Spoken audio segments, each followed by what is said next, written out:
The bishops are the toughest piece to memorize. On this channel, I'm known to do quite a little bit of blindfold chess. Today, I rematched my friend Cristian, to whom I lost last time. I had the blindfold on, he was playing with his eyes open. He's a 1700 player, very strong. I said my moves to Cristian, who then played them on the board. He played his move and then said his move to me, and etc. as I had the blindfold on. I hope you enjoy this marvelous video. E4. Knight c6. D4.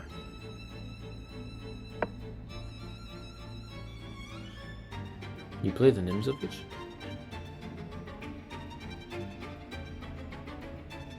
Since when? Maybe he's getting out of something I know. g6. G6. And D5.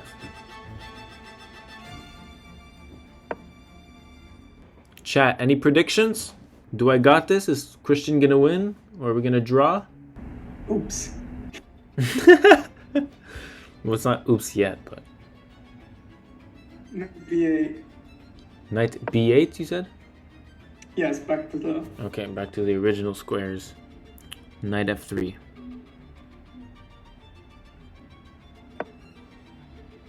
Bishop g7.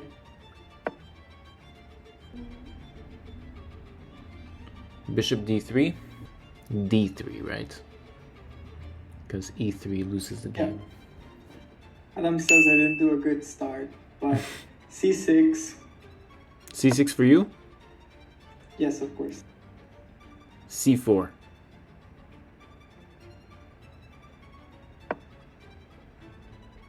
d6. Knight C3.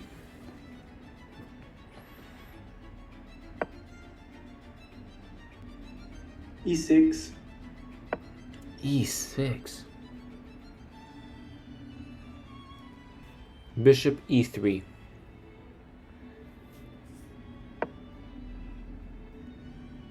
Knight e7.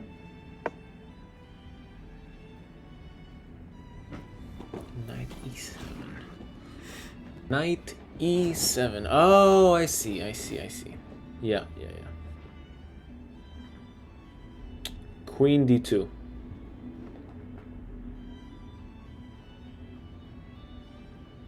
D2, right? Just want us to get confused. Yes. Perfect. How am I doing, you guys? Pretty good overall. h6. H6. H4.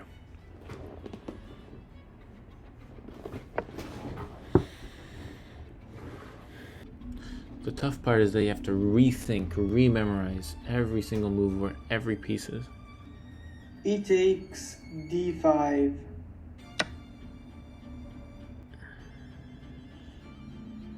E takes D5 as well. Same move.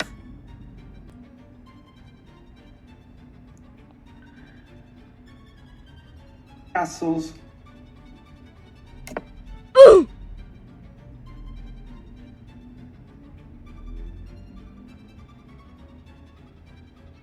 You are one brave man.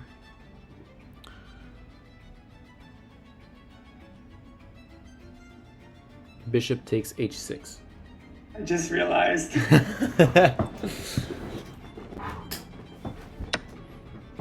Rook e8.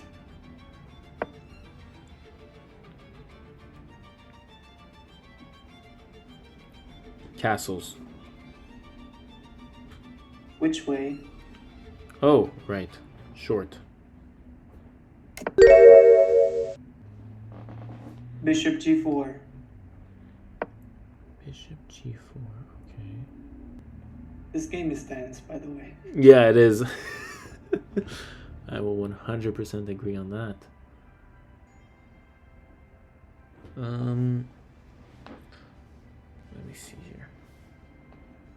Knight H2. Bishop g5. I'm sorry, bishop f5. F5, okay. I can't see many things. I have a really good position. Bishop takes g7.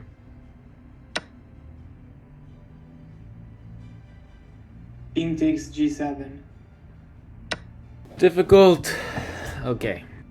Okay, I'm gonna go g3. Knight d7. Whoa. It's a very tough position.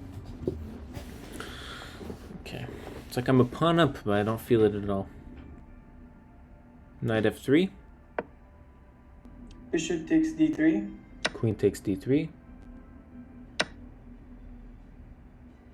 Knight e5. Knight takes e5. D takes ae5.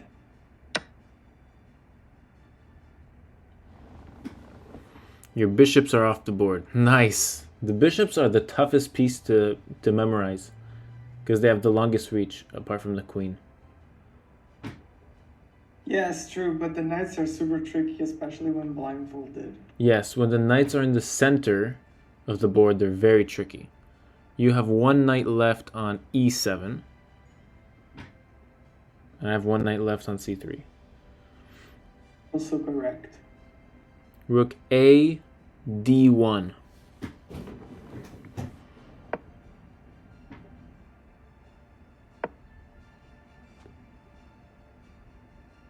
What's the move? Sorry. Sorry. Knight f5. Knight f5. D takes c6.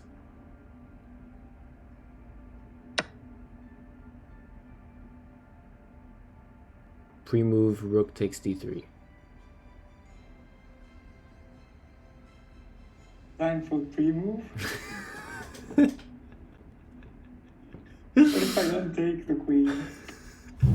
You're allowed not to. The pre-move automatically cancels itself when it doesn't happen on the trade. B takes c6. What? Oh, your queen's defended so many times. Oh, by both rooks. Oh, I thought you had a bishop on c8 or something like this.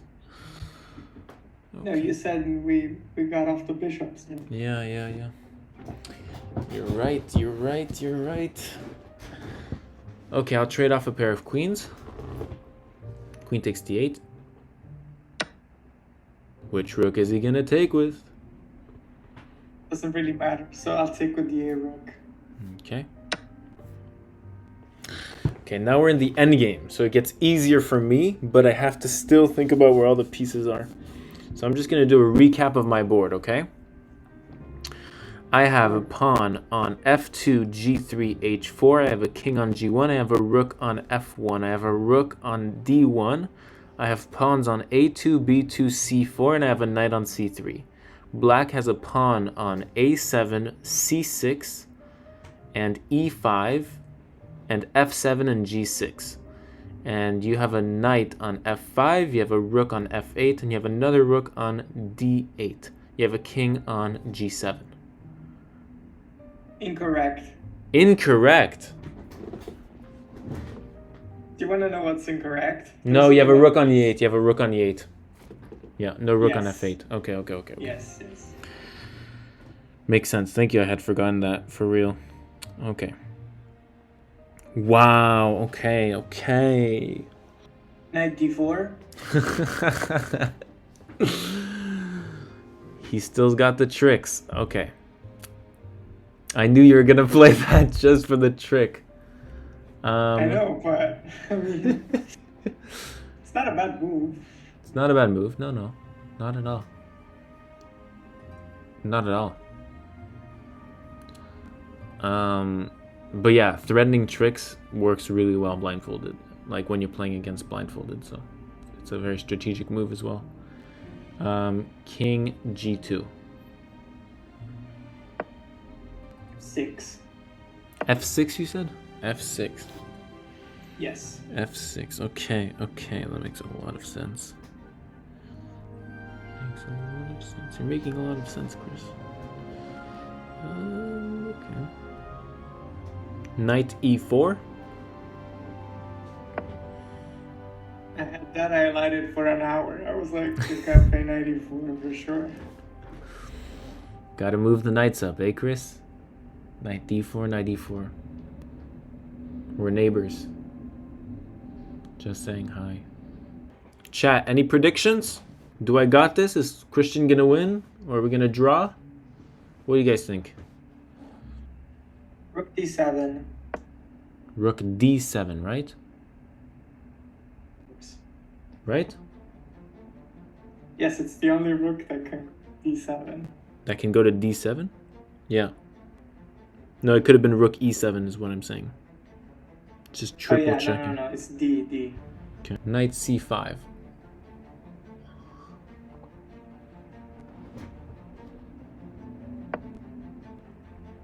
Very focused. Rook c7.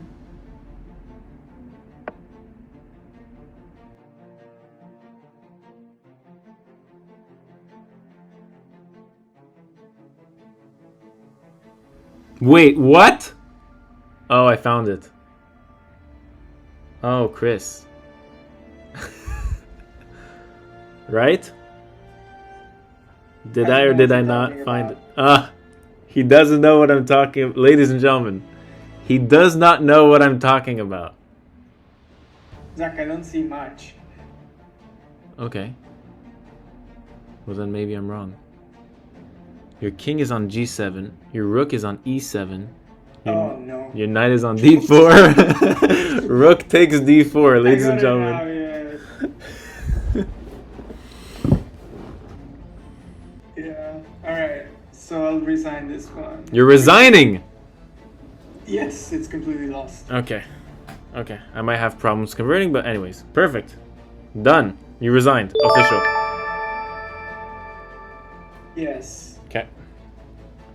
I'll take off the blindfold. Oh my god. I legit can't see anything. Wow, it's like a vanishing myopia. Okay. So, final move of the position I took here on d4. And here Cristian resigned. Because if takes, I take the rook here. I still can't see you guys. I can't see much. Blindfolding is good when you need to visualize. You need to practice your visualization. Visualization. Wow. Visualization. That's such a hard word to say. This is a short resume of the game in case you had some curiosities. So the game started off e4, knight c6, d4, and it's cool that we saw an opening we don't see often. Here black is supposed to go d5 in the Nimzovich defense. I think Cristian was trying to throw me off, but here g6 just doesn't work because now d5 attacking this knight, and if the knight were to go, let's say, anywhere but what Cristian did correctly, here the knight's already trapped after f4, and the knight can't go to g4, my queen would take. The knight can't go to c4, my bishop would take, can't go back because of the pawn, and it's a disaster already. So Cristian did well and hedged his bets going back to b8. Knight f3, bishop g7, bishop d3, so we develop. I mean, I think it's all right all here. There is a big mistake coming up, and it's blunder. Blunder castles. Castles is a blunder. Here it's giving the pawn, and honestly, I didn't play well against this mistake as I should have been doing. I took the pawn, of course, I saw it, I'm glad I did.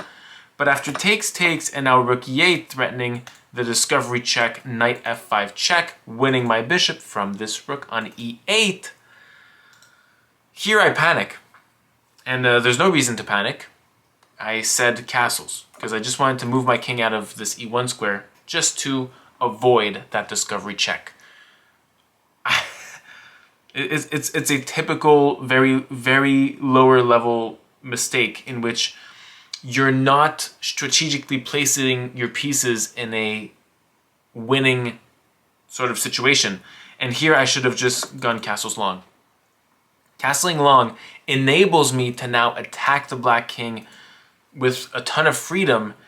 And, you know, overall here, it's completely winning for the white pieces. A big difference in terms of evaluation when appraising this position compared to this one. This one is like +4, which is like a piece and a pawn, like a knight and a pawn. This is +7, so like a queen against 2 pawns type thing. So that's cool. And so here, you know, I'm also casting on an h4 pawn that's a bit wiggly. So my kingdom is kind of weak, honestly. I don't like this g3 move. I did it to defend h4 so that when this knight moves, I don't have complications on h4, but overthinking on my part. Knight d7, knight f3. And I think from here, I gain a good positional advantage. Of course, I'm just a pawn up, so it's not completely winning so far. But I like my passed pawn. Can I call it a passed pawn yet? No. My almost passed and protected pawn on d5. Of course, the engine suggests d6 here. Very interesting. I think I thought of this during the game, but I was scared of just piling up pieces here and eventually this pawn getting weak and me losing it. I didn't want that. But apparently, the white pieces not only keep this pawn, but thrive under knight e4 and c5 moves. Very interesting to me. So anyways, I go rook d1, knight f5, takes, and we're here in an equal endgame. You know, I have a pawn up, but with perfect play, I think black could definitely draw this, especially against me, blindfolded. King g2, f6, and now knight e4. I just want to escalate my knight, potentially create a nice 3-on-2 on this side. And so this is the bread and butter. This took me 2 minutes to find. Of course, I accelerated that little 2 minutes frame to 8 times, but yes, it took me a ton of time to find this because you literally have to scope out, make triple sure that this rook isn't defended. Otherwise, this type of move loses blindfolded, right? So I had to triple, quadruple, quintuple check, and finally I took on d4 with a win.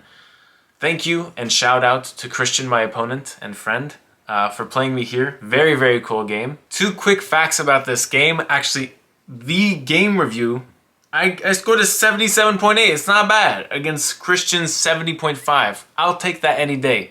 Second fact is chess.com says that I played like a 2100. I would say on a normal day on chess.com Blitz, I'm a 2200. And to have that confirmation that I'm just 100 points lower without my eyesight, that's pretty crazy. And Cristian played way above his rating, 1859. So, you know, very fair play this game. And overall, this was my highest win ever. Blindfolded, a 1700, crazy. My highest before this was like 1400. So we just scaled. I hope you enjoyed this unique video. Feel free to have an amazing day.